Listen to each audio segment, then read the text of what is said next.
Good evening.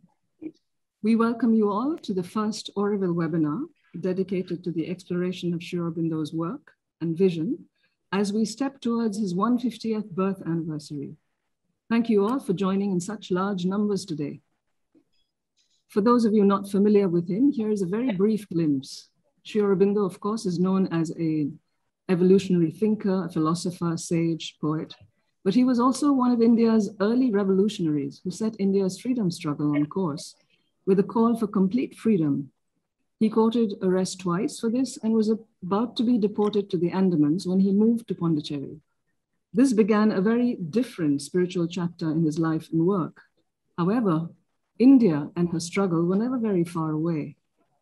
Soon after, he would comment that India was certain to be free, but what she would do with her freedom was a far greater concern for him, and part of the work he now had undertaken. Our topic today is Sri Aurobindo's Independence Day message for the 15th of August, 1947, which had been requested by the All India Radio. This text is also known as his 5 Dreams. To discuss their relevance today and to see how far they have traveled and the challenges ahead, we have with us a very distinguished panel, almost, with Dr. Karan Singh, who still hasn't been able to join us, Sir Tully, Dr. Shashi Tharoor, Dr. Astor Patel, and Ameeta Mehra. We thank all of you for being with us on this session. But before we start, a quick round of introductions. I'm introducing Dr. Karan Singh anyway with the hope that he will be able to join us. He's in Kashmir. We all know him as an eminent scholar of Hinduism with several books of note, a philosopher in his own right, a philanthropist and a poet. He was also a former Indian ambassador to the United States, awarded the Padma Bhushan. But most importantly for us in Auroville, Dr. Karan Singh has served as chairman of Auroville Foundation's governing board, a position he has held for almost 20 years. We also have Tully, who was the chief of Bureau BBC in India for nearly 30 years. Tully remains a distinguished name among journalists and is the author of several books on India. He was knighted in 1985 by the Order of the British Empire and awarded the Padma Shri and the Padma Vibhushan by the Indian government as well. Most importantly for us in Auroville, he served on Auroville's International Advisory Council for nearly 10 years. We also have Dr. Shashi Tharoor, who hardly needs introduction. He's a former international civil servant. As a member of the UNHCR for refugees, he was responsible for leading peacekeeping operations in Yugoslavia prior to serving as Undersecretary at the United Nations.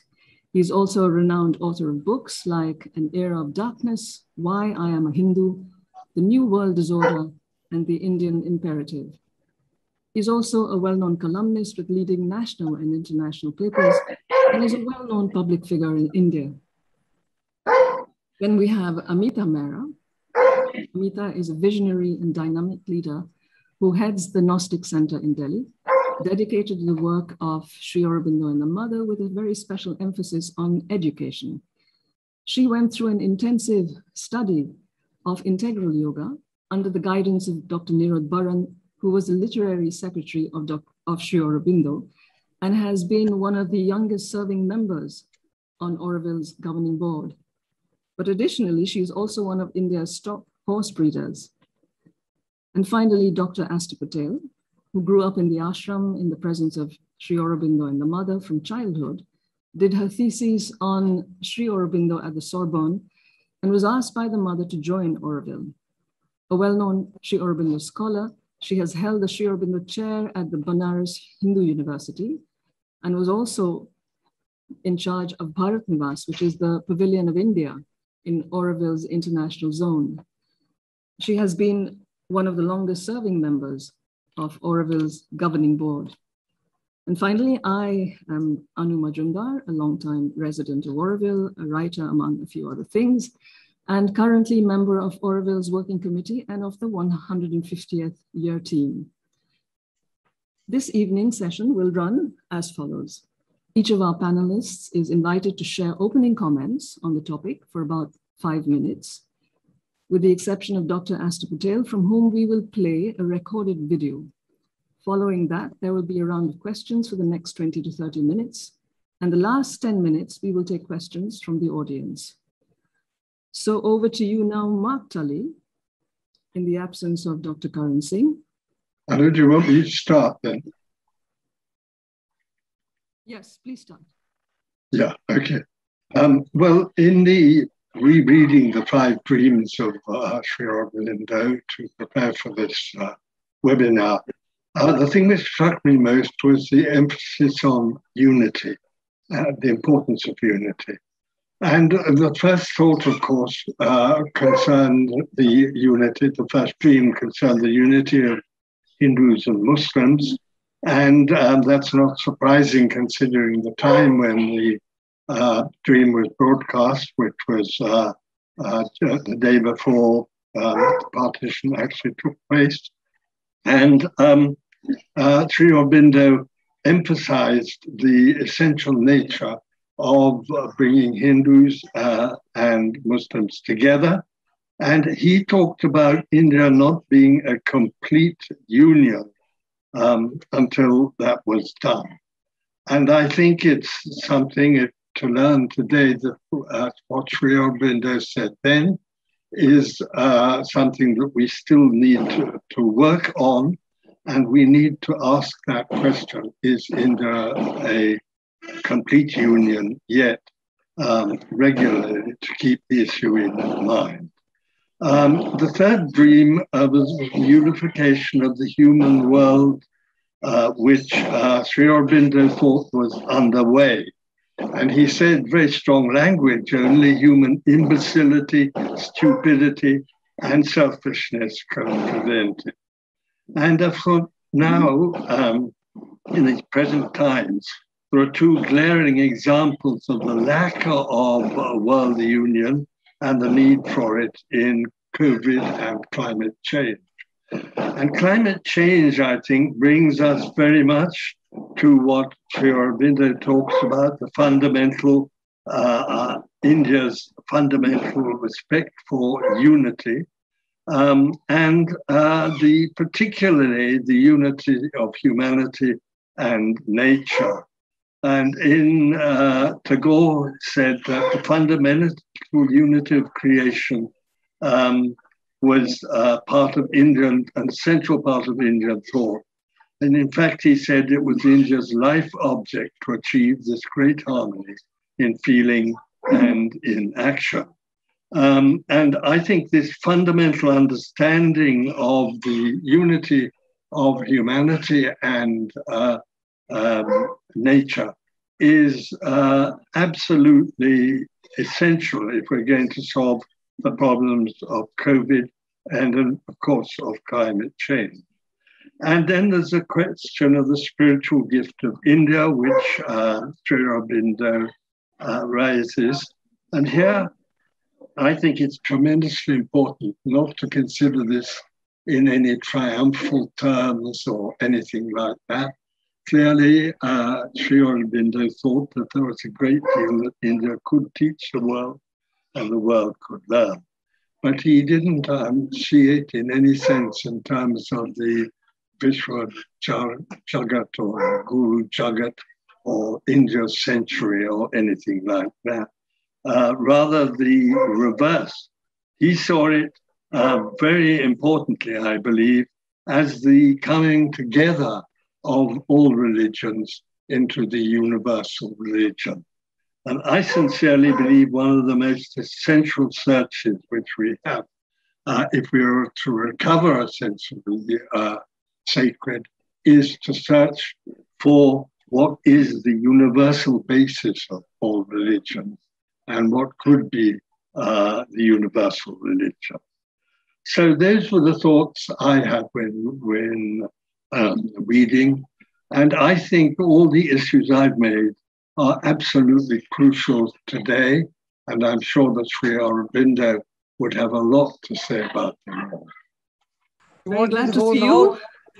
Well, we've done all the introductions. I hope you've heard us. I mean, you've heard me. I have heard. Would you? I have all heard right. you. Okay. So would you go ahead and give us your opening remarks? Let me say, first of all, very warm Independence Day greetings to all of you. It's a very important day. And this day, next year, is going to be particularly important because it will mark the 75th birthday of Free India and also the 155th birthday of Sri Aurobindo. So 2022 is going to be a very important year. And I recall very briefly that during the centenary of his birth, we had this national committee set up by the Prime Minister Indira Gandhi under her chairmanship, and I was the vice chairman running it. We did a lot of very important things. For example, we got the Aurobindo Bhavan in Calcutta, which is the place where he was born. We got the Aurobindo Nivas in Baroda, where he lived for 12, 13 years. And we also got the collected works of Sri Aurobindo for the first time. So we'll have to make out equally important programs for 2022. And I think I've written to the Prime Minister suggesting that he set up a committee under his own chairmanship, and we can collect all the various ideas that have come from Aurobindo Society centers and other people around the AVI, and then they could be put together. That's the first thing I'd like to do. Secondly, I'm very happy to see my dear friend Mark Tully here again, looking as bright as ever. And of course, my dear friend Shashi Tharoor, very close, and Ameeta, who's always a great scholar, pleasure to talk to. Before I get to the dreams, I'm sorry but what I want to put before this webinar and the listeners, visible and invisible, is the 5 phases of Sri Aurobindo's life. I think it's important to understand that because it will put into perspective a lot of what Sri Aurobindo did and wrote. The 5 bhumis I call. The Janma Bhumi is Calcutta. Born in Calcutta in 1893, but was there for only 7 years. Then the Shiksha Bhumi was England. He went to primary school, he went to secondary school, he went to college in Cambridge, where he won all the prizes for Latin and Greek, to King's College in Cambridge. And that was the period when he began developing his interest in Indian nationalism. He was greatly influenced by Parnell and the other Irish freedom fighters, and also the Risorgimento in Italy of Mazzini and Garibaldi. So those were the 12 years in which he really developed his intellect. He learned Greek, he learned Latin, and he developed this revolutionary zeal, which comes out later in his work. Then the Sadhana Bhumi is Baroda. In 1893, Maharaja Sayaji Rao Gaikwad of Baroda visited England. And when he learned that there was a brilliant young man who had not joined the ICS, he immediately snapped him up. So from 1893 to 1905, Sri Aurobindo was in Baroda State Service. First of all, as private secretary to the Maharaja, then as a professor of English and French in the college and all. And that is why I call his Sadhana Bhumi, because that was where he began reconnecting with India. After having been out for 14 years, he started learning Sanskrit, learning Bengali. He was in touch with the revolutionaries in Calcutta. His brother Bharendra Ghosh was very active among those revolutionaries. He met Maharashtrian Yogi Lele, where he started his yogic practices, and he had a series of powerful experiences. So those 12 years in Baroda prepared him for his 4th bhumi, which is his Karma Bhumi. The Janma Bhumi, the Shiksha Bhumi, the Sadhana Bhumi, the Karma Bhumi was, of course, Calcutta. In 1905, Lord Curzon, imperious as he was, decided to partition Bengal, more or less along religious lines. And there was a tremendous upsurge of nationalism. The Congress moved from the drawing rooms and conference rooms of the moderates to the streets of the radicals. And great leaders like Bal Gangadhar Tilak, like Bipin Chandra Pal, like Lala Lajpat Rai and Sri Aurobindo emerged as the revolutionary leaders.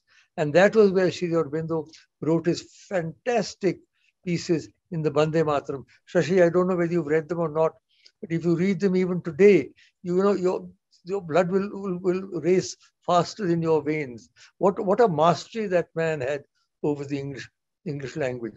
And that was the Alipur bomb conspiracy case, where he was sent to a cell in Alipur. It was an extraordinary case. I wish I could speak about it longer. I cannot resist the temptation of reading out for you what Chittaranjan Das said in his peroration. Mark, please listen to this. When Chittaranjan Das ended his defense of Sri Aurobindo, he said this: "My appeal to you is this, that long after the controversy will be hushed in silence, long after the turmoil and agitation will have ceased, long after he is dead and gone, he will be looked upon as the poet of patriotism, as the prophet of nationalism, and the lover of humanity. Long after he is dead and gone, his words will have echoed and re-echoed, not only in India, but across distant seas and lands. Therefore, I say that the man in his position is not only standing before the bar of this court, but before the bar of the High Court of History." Extraordinary peroration. How Chittaranjan Das was able to perceive that this man would once, at some point in time, become world famous. So that is the fourth Bhumi. And the fifth Bhumi is his Yoga Bhumi from 1910 to 1950, the last 40 years spent in Pondicherry. So it's important, I think, to remember these 5 phases of Sri Aurobindo. I'm sorry I've taken up my 5 minutes, Anu. I'll come back to the 5 dreams when you give me my second round. Thank you. Thank you. That was a very interesting way, very comprehensive way, actually, to present his life. I'll request Dr. Shashi Tharoor to make his opening remarks. Thank you very much. In fact, I'm glad that Dr. Karan Singh came in between with his very different and refreshing approach to the topic, because I'm going to really sound very much as if I'm echoing Mark Tully. I had thought of the topic in much the same way as Mark did, which is to look at the 5 dreams and evaluate them in the context of today's world. On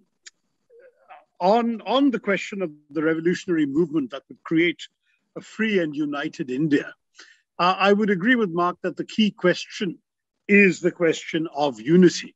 Because Aurobindo, speaking as he was on the 15th of August, 1947, said very presciently, and I'll read the 3 sentences. "The old communal division into Hindus and Muslims seems now to have hardened into a permanent political division of the country. It is to be hoped that this settled fact will not be accepted as settled forever, or as anything more than a temporary expedient. For if it lasts, India may be seriously weakened, even crippled. Civil strife may remain always possible even a new invasion and foreign conquest. India's internal development and prosperity may be impeded, her position among the nations weakened, her destiny impaired or even frustrated. This must not be, the partition must go." So his idea of unity was the unity of the old undivided India, which of course was not to be, but his prescience about how the seeds sown by that partition would in fact continue to impede India's growth and development, both in terms of her external relations with countries like Pakistan and other powers, and then her own internal relations between the communities.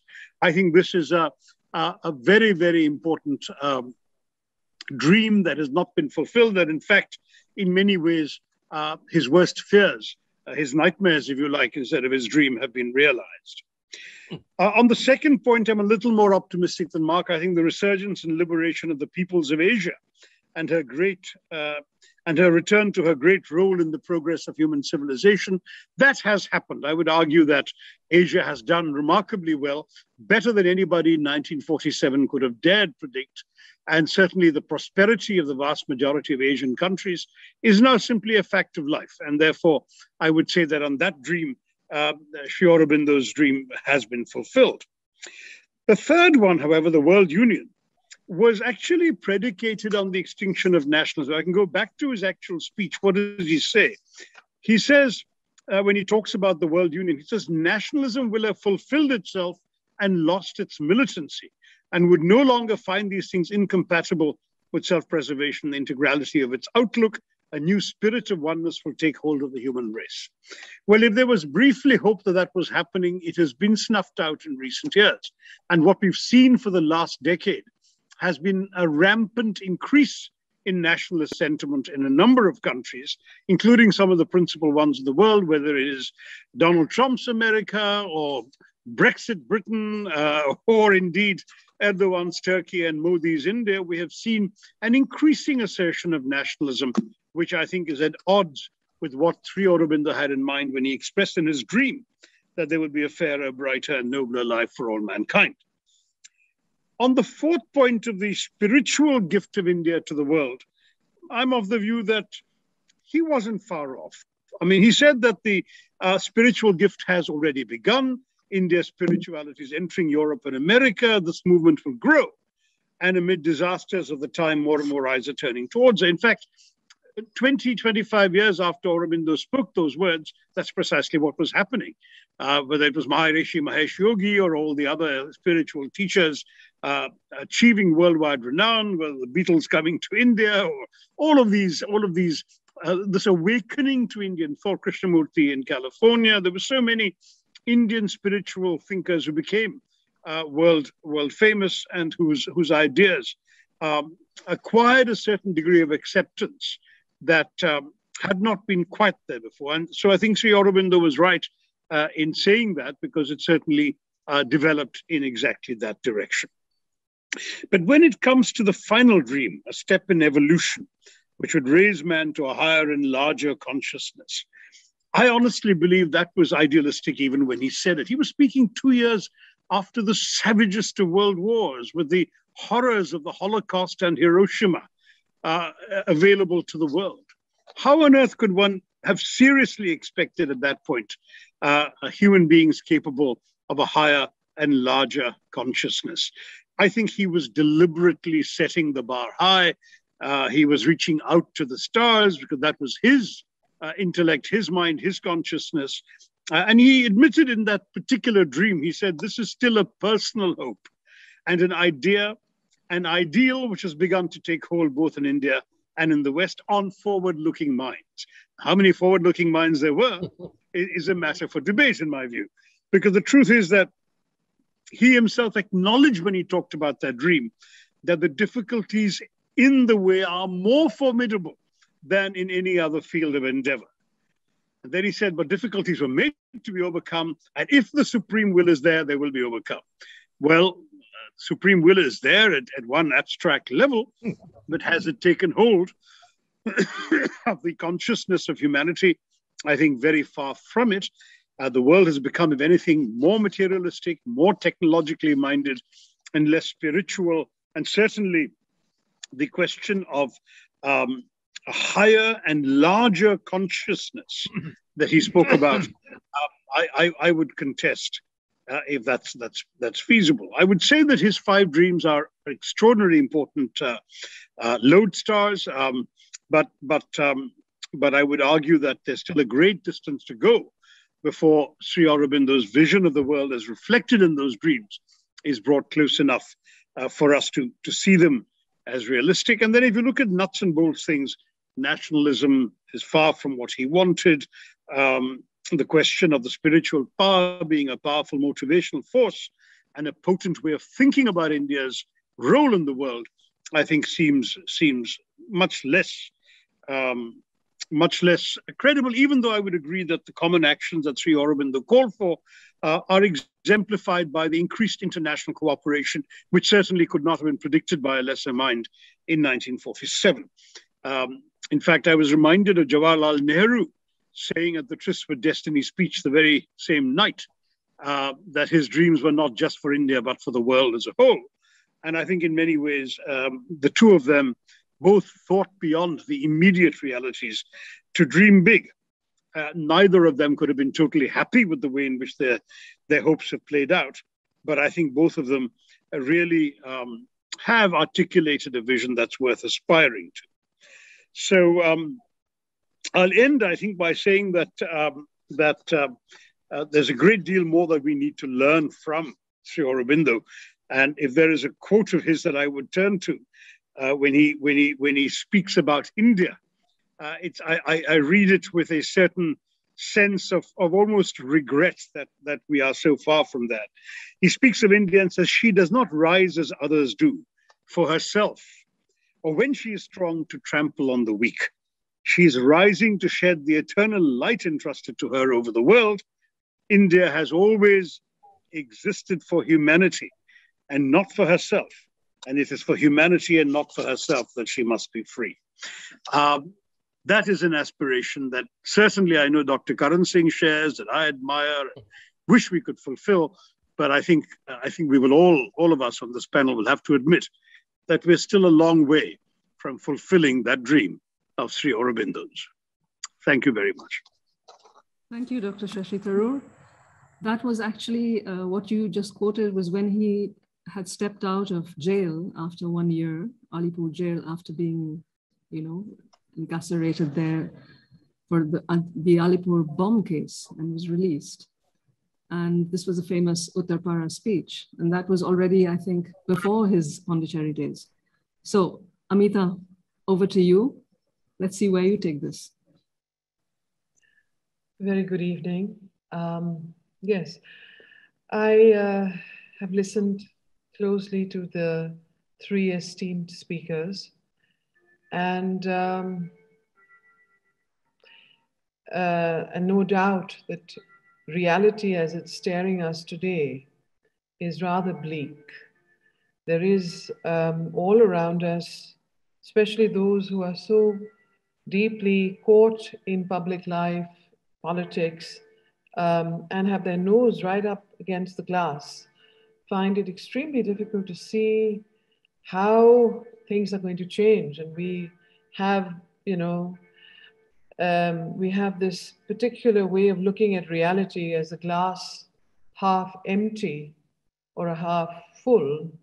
And as the mother said, that in the end, it's a question of, and she would use her hand, that, you put your hand this way, the consciousness changes, and you do it this, and it changes differently. So I'm going to try and, present to you the other side of the picture, which is perhaps the glass half full, with the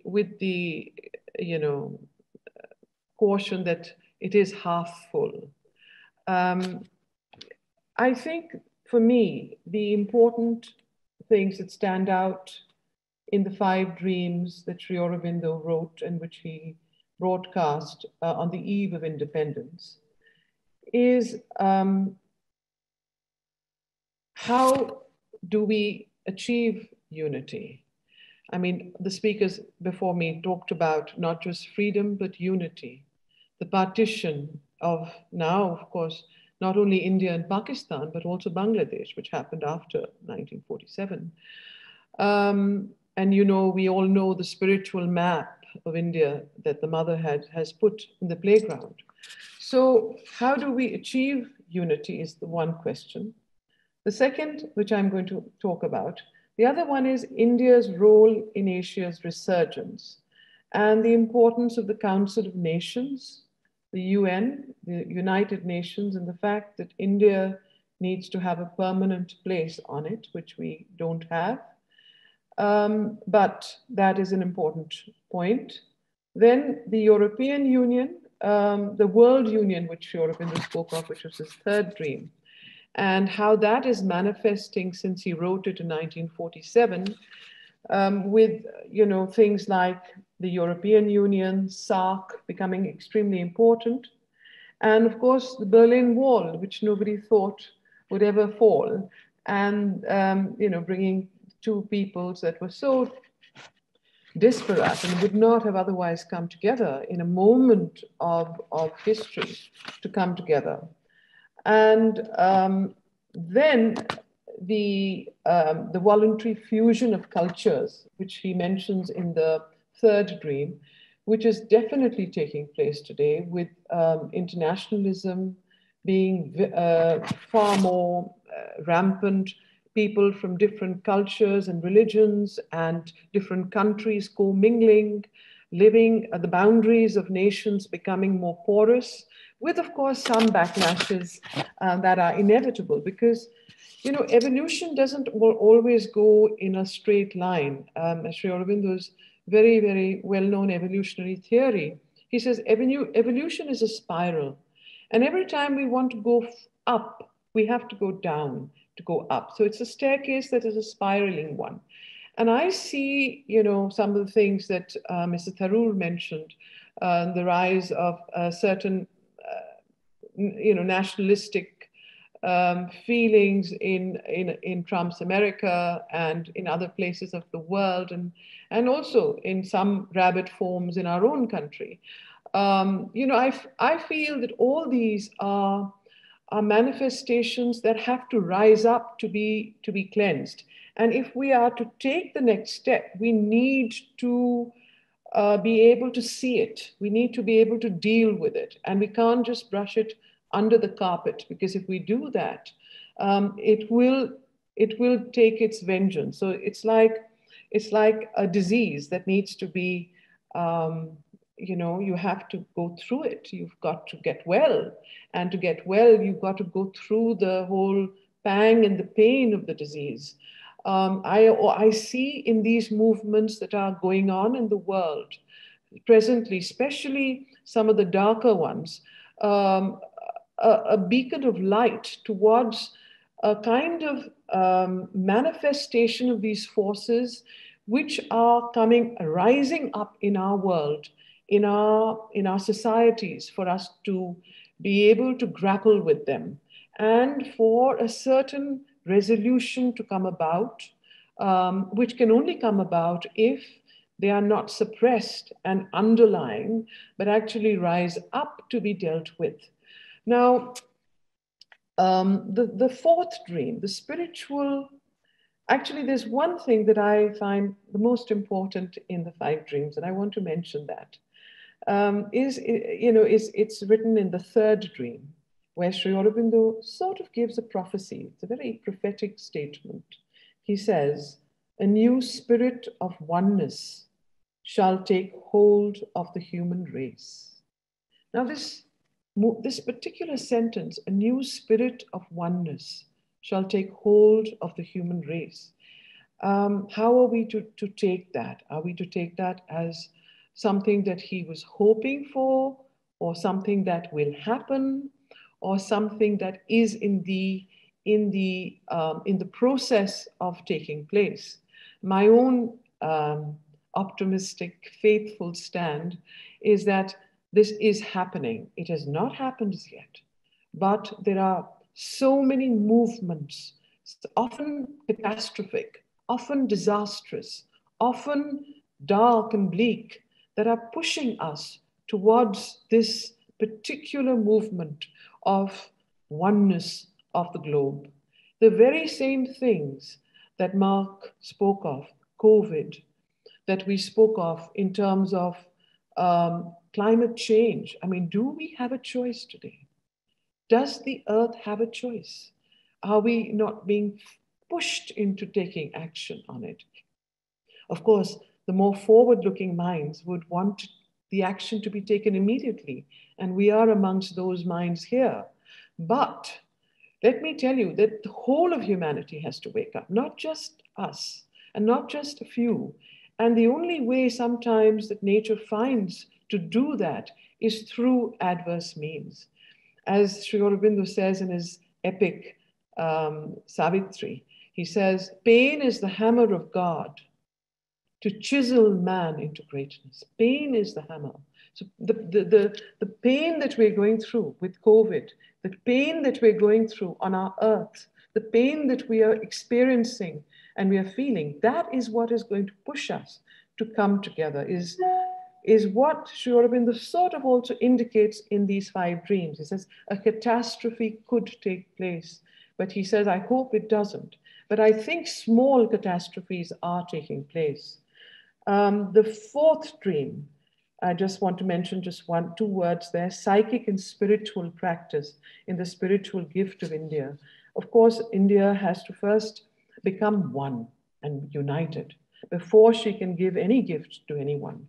And this unity has to come more in terms of a certain statesmanship in her political, what should I say, apparatus, a statesmanship where the three qualities of unity, harmony, and mutuality become part of the settled mindset of our governors in this nation, and a settled mindset in the collective consciousness. And only when that happens, a certain harmony, that is when India will rise, and only then can the spiritual gift of India go forth.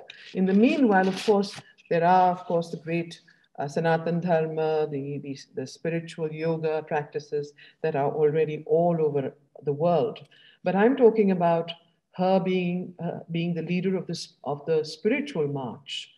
The fifth dream is what I want to dwell on a little bit, which is the step in evolution. This step in evolution, which Sri Aurobindo talks about, he says two things there. He says growth of the spirit, growth of the inner consciousness, and then he speaks about that this next step in evolution is perhaps the way towards the realization of his five dreams, or the four dreams, because unless there's a growth of consciousness, unless there is a collective feeling in the whole collective consciousness of mankind that we are one, that everything that happens to one affects the other, unity, mutuality, and harmony. If these three cornerstones will actually, what he's indicating here, will help to go towards this step in evolution. And this is where I think these strands of these five dreams, in my view, run concurrently. They are not linear. One doesn't happen after the other. They happen together, but there is a kind of ebb and flow. There is a kind of, upsurge of the light, and then there is the deluge of the darkness, as you can see. But that does not mean that there isn't light. So I think I'll stop there for the time being. Thank you, Ameeta. Couple of questions there. I think we'll come back when we open it out for questions, but we have one last person who is not here on the panel because we did a recorded session with her, Dr. Astor Patel. She was 15 years old when India was free. Well, I think, Dr. Karan Singh, you said you were 16 years old, but she was 15. I was 16, yes. Right. And she was in Pondicherry where Sri Aurobindo was there. So I asked her a very personal question. What do you remember from that time? What happened in Pondicherry at that time? And at what point did the five dreams actually touch her? So she responds to that in this short video. You just bring that on, please. I was 15 years old in the ashram, and it was 15th of August, 1947. What I can say is that we had darshan of Aurobindo and the mother. And the mother had a celebration in the ashram itself. All that I felt was that it was another year. The atmosphere was different at that time. But what would be interesting is to say something about what mother did that day in the ashram. She read out an invocation morning of 15th August 47. Just a few lines from that invocation I would like to read out and share. She said, "O our mother, O soul of India, mother who has never forsaken thy children, even in the days of darkest depression, guide us so that the horizon of freedom opening before us may be also a horizon of true greatness and of thy true life in the community of the nations. Guide us so that we may be always on the side of great ideals and show to men thy true visage as a leader in the ways of the Spirit and a friend and helper of all the people. And she hoisted the spiritual flag of India, which is blue with a golden symbol of mothers, on the terrace above Sri Aurobindo's room. In the afternoon, thousands of people who had gathered for the darshan of August 15th assembled in the courtyard of the ashram and sang the Bande Mataram. Mother appeared on the first terrace, gave her darshan, and responded to the singing of the Bande Mataram by saying, Jai Hind. Everything changed in Mother's action from then onwards. Followed the 50s. Aurobindo left the body on December 5th, 1950. She actively concentrated on the merger of the former French territories with India, which took place in 54. As soon as that happened, she wrote to the President of India asking for Indian citizenship. That was the first step that she took. Okay, so let's just take a look at some of the issues which have just come up. And something which strikes me in all that you all are saying is the 5 dreams. They seem to have traveled a certain distance, all of them. The last one perhaps is the most ambitious and will take much more time to become visible. But the rest did. And somewhere there has been, the brakes have been put on. And that's not just in India, and we are seeing similar patterns everywhere, whether it's socially, whether it's politically, whether it's even the natural disasters that we're seeing everywhere, whether that is climate change or something else, we don't really know. But all of that seems to coalesce at the same time. And I'd like to ask each of you, what do you think, what is the way out? Because are we not getting a second, Anu? Huh? Are we not getting a second chance each to speak? Certainly. I'll just leave that question there and I'll go to you because I know you wanted to come back on the 5 Yeah, dreams. because you said that we'll get a second turn. That's why. Yes, please go ahead and then we'll come back to that question. Well, first of all, I don't think that message was broadcast by All India Radio. I think it just happened that the University of Andhra had written to Sri Aurobindo for a message. And that was the message, but I'm not quite sure about that. Ameeta knows more about that than I do. Well, let me come to the 5 dreams. Yeah. It was All India Radio, Tiruchirappalli, Karan. Yes, Tiruchirappalli, okay, good for them. Because that otherwise we would have lost the thing. Yeah. We lost the thing, okay. Now, to come to the 5 dreams, I have the greatest admiration for Sri Aurobindo, but I will have to be, Ameeta, a little, what should I say? I know. Ruthless, if you like, although it's not a good word. Now, the first dream of the unity of the subcontinent, I think is totally unrealistic. The only way that could have been achieved, or could be achieved, was if SAARC, one day or the other, develops on the lines of the European Union. That was the only way really in which, after all, if Germany and UK and France could get over their centuries-old conflicts with the European Union, why can we not do it? But the only way that can happen is through an organization like SAARC. Otherwise, I don't see any way in which we can have that sort of a union again. Now, the second dream with regard to Asia, I agree that Asia has more or less done extremely well, and she has risen to her role. A lot of Asian countries have done. Mind you, China is also in Asia, remember that. And therefore, Asia has in fact grown remarkably. And I think Sri Aurobindo felt that Asia had to play a major role in human history, which it is beginning to do. I think on the second dream, he was bang on. The third dream,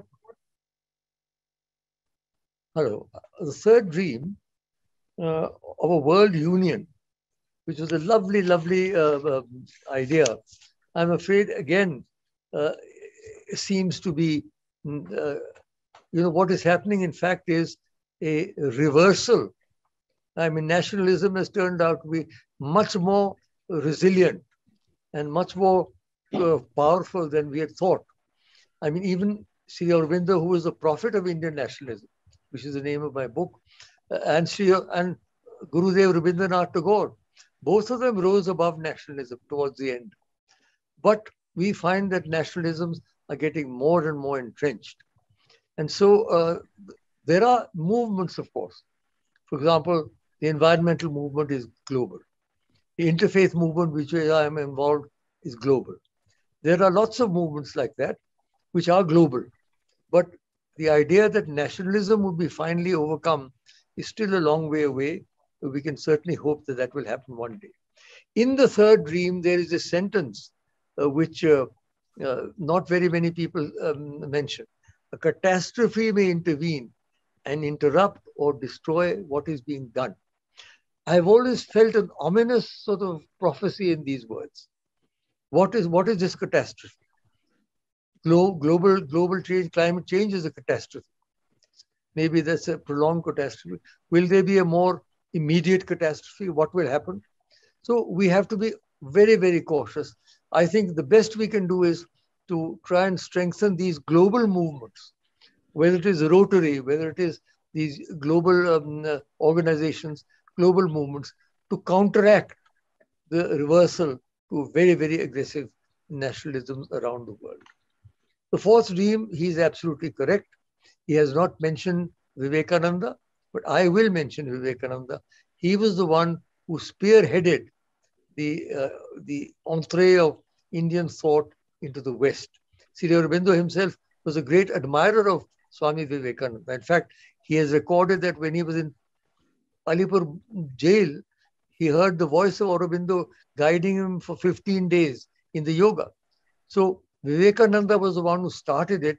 And then, as Shashi says, there's been a whole host of people, ISKCON or Maharishi Mahesh Yogi or whatever you want to mention, large numbers. The Auroville International, for example, itself is one of the attempts to spread the message of Sri Aurobindo. So a lot of very good vibes are coming from India, I think, to the West.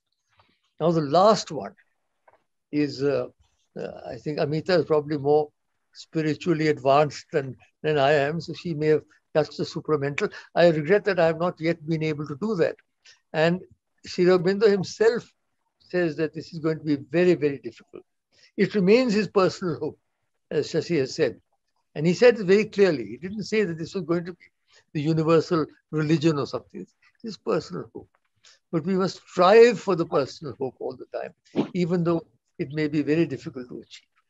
So this is how I see the 5 dreams, a remarkable vision of this man who was sitting in Pondicherry.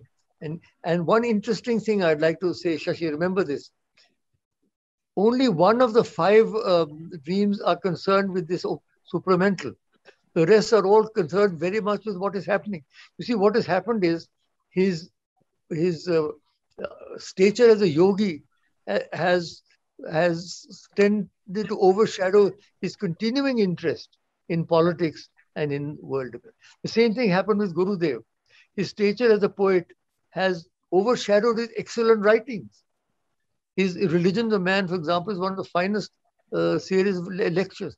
So that's what happens to these great icons. They're put on a pedestal and everybody thinks they are talking only about the supramental. Only one of the 5 dreams, only 20%, shall we say, of all the dreams dealt with the supramental. That's not to in any way denigrate the supramental, but to point out that Sri Aurobindo's interest remained in politics and the welfare of the world. Now, to end that rather grim analysis on a lighter note, I remember learning, Shashi, a limerick. Mark, this amused you many years ago when I was very young, and it goes like this: God's plan made a hopeful beginning, but man spoilt his chances by sinning. We know that the story will end in God's glory, but at present, the other side's winning. Thank you. That's excellent. I think that's marvelous. So that is actually my question, which I put back to you, Dr. Shashi Tharoor, and to Mark Tully once more, is that, as Dr. Karan Singh just said, that it's only the very last two dreams which deal with spirituality and the evolution of consciousness. But the first part, the first three dreams which have traveled to a certain point have come to, the brakes are on, and not just in our country, it's everywhere in the world. It's a similar situation, and nature is also reacting. So what is that turning point? It seems to me the fourth and the fifth dreams point to some kind of a turning point which is needed, another power, let's say, because so far we've relied on economic power and political or social or whatever, even climate change. But perhaps what he means or he's pointing to is that we need to harness something further. And, at the same time, I'd like to just bring back the reference to one of his major books on social and political thought, which is The Ideal of Human Unity, which actually reads like a textbook now. Everything he said about the wars and the UN and everything. And at that point, he's talking about the commercial growth, the technological growth of the world and where it would finally lead us. And the only way that would change or have any hopes of transition is through the spiritual power. So I'd like both of you to comment on that. I will be fairly brief because unfortunately, as I'd mentioned to Dr. Karan Singh earlier, I will have to go to an event at 8:30. But I just wanted to say very simply that as far as the larger issues are concerned, I don't disagree with you. Where will this come from? In some ways, it's interesting looking at the Auroville experiment in his name, which of course is after his lifetime, because the cooperation of people across various origins of ethnicity, nationality, religion, and so on, in a larger pursuit of humanistic cooperation with each other, seems to me perhaps in some ways fulfilling on a very small scale the kind of idea that he would have had for a global unity of purpose, of cultural cooperation, even of fusions. I think he had made an interesting comment about dual citizenship being a good thing once, which of course our country still hasn't signed on to that. If one were to look seriously at your proposition, I don't think I have a definitive answer as to where this turning point can come from. If anything, as I said, the last dozen years or so have dispirited me as somebody who spent nearly 3 decades of his life working for international cooperation at the United Nations and seeing it evolve in a positive direction. I have been disheartened by the considerable slipping back we've seen in the last decade. One of the questions that came into your chat room and to the question and answer box was about the horrors that are unfolding in Afghanistan even as we speak. While we've been together, the president of Afghanistan has fled the country. The reason I was taking those calls, that was a foreign minister calling, because we are trying to get people out of the country into India, and we may well be running the last possible flight out of there. It's an extraordinarily horrific situation, and difficult to feel any great sense of optimism that this is an inevitable process. I rather like the spirit of Dr. Karan Singh's limerick. In the end, God's glory will prevail. But right now, definitely the other side is winning, and certainly right next door in Afghanistan, we are seeing them win as well. And as somebody has pointed out, culturally and civilizationally, there was a time when Afghanistan was part of the Indian story, Gandhara and so on. So when you look at that, I'm sorry to say that I don't feel, but I do want to end on a slightly more positive note, which is that the aspirational value of Sri Aurobindo's 5 dreams. The fact that he had that vision, that soaring vision for India and for humanity, and that it's worth striving towards. That's where I would leave it. With my excuses to Dr. Karan Singh and Sir Mark, Ameeta, and yourself, Anu, I will have to abandon you now. But thank you so much for giving me an opportunity to contribute to this very, very enlightening discussion. Thank you, Shashi, for being with us. Thank you, Dr. Karan Singh. You were the one who insisted. I'm delighted to have been here. Thank you. All right. We'll get you on at another time. Mark, would you like to go on the same? Yes, well, I would be quite brief on this. Well, first of all, I would say that I do agree with what Ameeta says. I think it's very important that we shouldn't or not be overcome by pessimism. I think we should regard these things which we see, which need to be tackled, need to have something done about them, as in a way that signals which will actually lead to us doing something about them.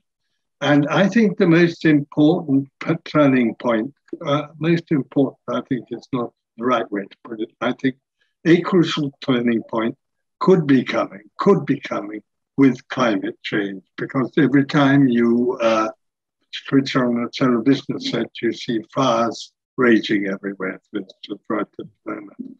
And, you know, with climate change should surely come an awareness of the fact that the way we have been living our lives, the dominant thoughts which have guided us, are barren, materialistic, and do not lead to the fundamental understanding, from my point of view, which is so important in climate change, the one I quoted Tharoor as saying, the unity of man and nature. Because so many of our problems, both I think spiritual and also certainly material, spring from the fact that we have misinterpreted the first chapter of the book of Genesis, of the first chapters, and we have think that God has given us the charge of the world to do what we want with it. And I think the realization that that is not so, which has come to the Pope incidentally, is perhaps going to be a major turning point. Right, thank you. Ameeta, would you like to add something here at this point? Or would you like to say, from your point of view, what are the steps needed, you know, parallelly, if you'd like to go there? I agree with Mark. I agree with Dr. Karan Singh that you know, we need to strike a note of optimism, because in the end, it is faith that actually makes us human and makes us want to strive. If we lose that, then we have nothing. I also want to say that the earth, we were talking about what is this next step in evolution. I think, you know, I would define it more in terms of the effect it has. And I would say that what he speaks about in the 5th dream is Sri Aurobindo's, what should I say, vision or sense, his feeling, because his whole, if you look at the entire body of his work, not just the 5 dreams, but if you look at the Life Divine, you look at Savitri, you look at the Synthesis of Yoga, you look at his future poetry, all of them are saying the same thing. And they're all going to the same note, the same, touching the same harmonic note, which is that humanity, that evolution is not over. There is a movement in evolution, and as our human consciousness grows and evolves, it will grow towards a oneness, a unity, a harmony, and there will be a sense of mutuality. Now, I think that when he talks about the 5th dream, the next step in evolution, it is not just you know, something that he is, what should I say, it's for me, it's a reality that that exists. Like the realities of darkness, there is the realities of light, and both exist. It depends on which way you turn, and which is your calling. I just want to say that the earth, as Mark so well put it, is the mother, is the goddess, is the spirit.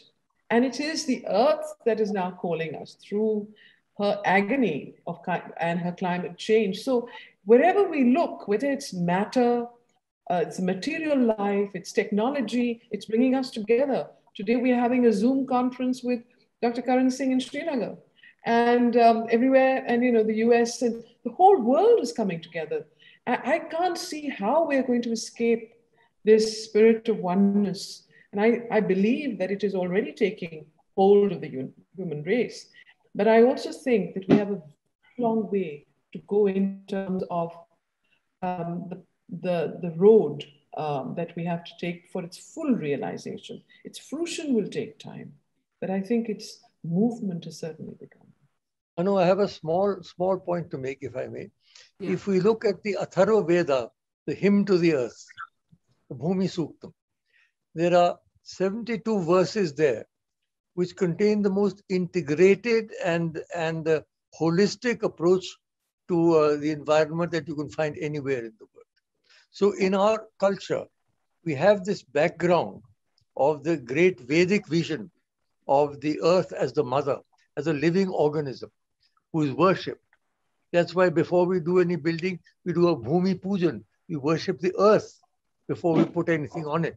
So I think this concept of the divinity of the earth, along with, as I said, environmental movements, along with technology that is cutting across barriers, along with the interfaith movement, all of these taken together can become countervailing factors to the negative situation that we see. So I'm by no means negativistic about it. In fact, I think that each one of us, and I've just turned 90, by the way, I'm a COVID survivor also.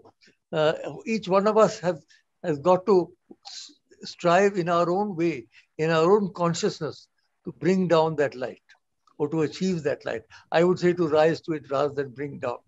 And therefore, each one of us has to strive as human beings to do our bit to save the world from catastrophe.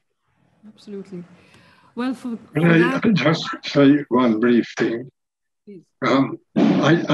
I put it in a very simple way like this as well. And that is that when we come to the question of climate change, which I think could be a fundamental point in a point of change in a way. What distresses me is the fundamental that so much which is talked about climate change is still in itself so materialistic. And the two things which are just not being said. One is what we've all been talking about, Earth being our mother. And the other is the very simple thing, that our lives would be so much happier, we'd live so much better in so many different ways if we did something radical about climate change, instead of getting involved in a lot of what I can only call materialistic arguments about, who will emit what and how much they'll pay for it. Yeah. At the same time, looking at all these images of, amazing, huge forests that are burning. So these are trees, that's the earth which is calling for help. And for that, we need another power. And that's another power for humanity to harness. And perhaps that is the evolution. Mother Earth has to be saved for sure. But she needs that force to be brought down. And it's through us. I mean, that is part of the work. I mean, that's how I read The Last Dream somehow. We're on a very early start. Actually, we can take 2 years if you want. But anyway, that's how it works. Thank you once more.